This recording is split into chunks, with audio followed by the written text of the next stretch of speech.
Really? My bone-on-bone joint can be pain-free without surgery. That's right. Just because a radiologist who has never examined you in person writes a report stating that one of your joints has lost most or all of its cartilage and is then regurgitated to you by your primary doctor or surgeon as being bone-on-bone, doesn't mean that surgery is a necessity. And no, I don't mean just live on pain meds the rest of your life. I mean, it's possible to fix the cause of your joint dysfunction. Really? HMM? How's that possible? Are you sure? Even though I routinely help people get out of bone-on-bone joint pain in my practice, I never was 100% sure that I could help a new case each time she came to me. At least not until I read Stu Mittleman's book, Slow Burn. In his book he tells his personal story about how he damaged his knee ligaments requiring surgery at the age of approximately 25. After the successful surgery, and after his physical rehab, he asked his surgeon when he would be able to start running again. His surgeon laughed at him and told him that he had no cartilage left in that knee and it was in fact bone-on-bone. He told him that he would never be able to run again without significant knee pain. Stu didn't like that answer, so he found a doctor like me who found out why his cartilage wore out and then helped him fix these underlying causes. After 6 months, Stu was able to run again without pain. And not only that, he went on to become a world-class ultramarathon champion. All without knee pain. Now that is impressive. No, Stu's cartilage did not regenerate. So if his cartilage did not regenerate, then how did he get his knee to be pain-free? Well, it was unique to his situation, just as each patient I treat has a unique situation along with a unique treatment process. But I'll give you the basic formula. Before I do, I want to say that once I read this story of Stu Mittleman's, I realized that if he can run hundreds of thousands of miles over his lifetime on a knee that's bone-on-bone with no pain, then it is definitely highly possible for anyone to get out of pain without joint surgery, especially since they likely don't strive to be a long-distance runner, but instead just want to walk around the house or at the grocery store without pain.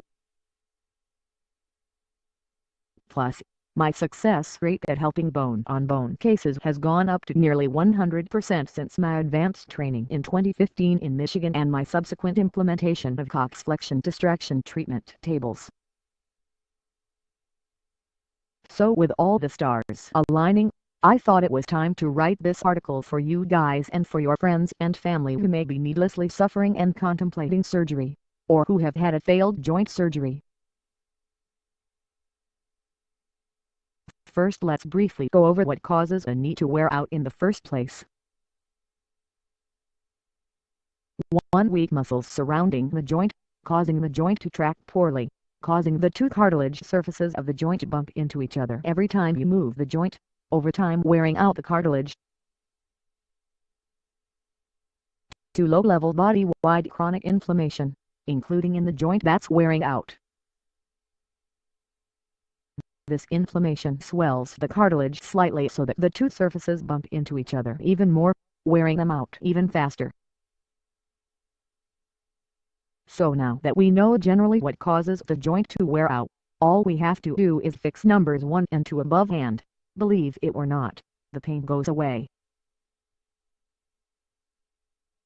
So in other words, it's the grinding and internal bumping of the two cartilage surfaces into each other during normal daily movements, combined with inflammation that causes the pain. If we can somehow get rid of the inflammation and help the joint to track properly by increasing the strength of the surrounding muscles, we're golden. That's it. Of course I could write a whole book on the specifics of what causes the joints muscles to be weak. There are 100s of causes, and what causes the body to be inflamed again, hundreds of causes. But let me just say what is not the cause of the muscle weaknesses around your bone-on-bone joint. Wait for it. Weak muscles.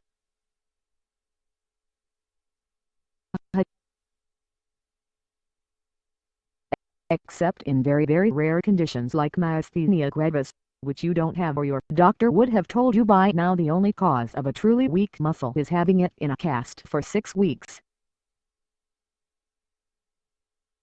I call this primary atrophy, or small muscle. The cure for this is physical therapy, aka exercise. But unless you've been in a cast over that joint for 6 weeks, you don't have primary atrophy, and therefore, physical therapy won't fix the underlying cause of the muscle weaknesses around your joint. And, more likely, the physical therapy will wear out the joint faster because it's not tracking right during your physical therapy exercises. So, pretty much in virtually all cases, the muscle weakness is actually due to poor nerve or poor nervous system function. The nerves and nervous system tell the muscle when to contract, how hard to contract, and when not to contract. In other words, the muscle is stupid because it has no brain. Instead, your brain directs and coordinates the muscles via the nerves. So the weak, or more accurately, dysfunctional muscular system, is really a dysfunctional nervous system. You have to fix the nervous system, including the peripheral nerves that supply the muscles to that joint, in order to enable the muscles to do their job of moving the joint without it grinding the two surfaces of cartilage together. This is what I specialize in. Once the nervous system coordinates the muscles correctly again so that the joint tracks right, the pain goes away. As long as there is no body-wide inflammation. The most common causes of body-wide inflammation are bad oils in the diet, especially trans fats and rancid oils, too many omega-6 oils, deficiency of omega-3 oils, hidden food sensitivities, too much sugar feeding yeast or other dysbiotic organisms in your gut, or liver congestion from all of the above. And, sadly, all too often, there is a body-wide inflammation as a side effect of prescription medications. But never fear, I've got plenty of simple and natural things to fix these things too. Stay tuned for more on this. So in summary, if you have a joint that is painful and your doctor says it is bone on bone and needs surgery, you would do well to come see me so I can diagnose why your nervous system can't control the joint's muscles correctly.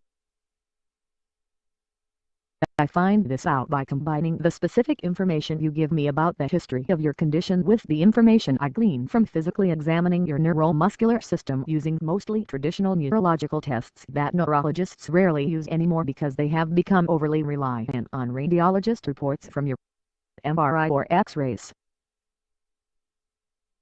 Your history and examination and MRI findings, if available, must correlate to make a solid diagnosis. Once this is accomplished, the treatment can be rather straightforward. Please forward this to anyone you know who has joint pain. Best wishes. Yours in health. Dr. Campus Bay area code 559930103 P.S. If you have the time, kindly give us a review in Google Maps. https://goo.gl/73kz2r. Thanks. #Fresno chiropractor chiropractor California chiropractor Fresno chiropractic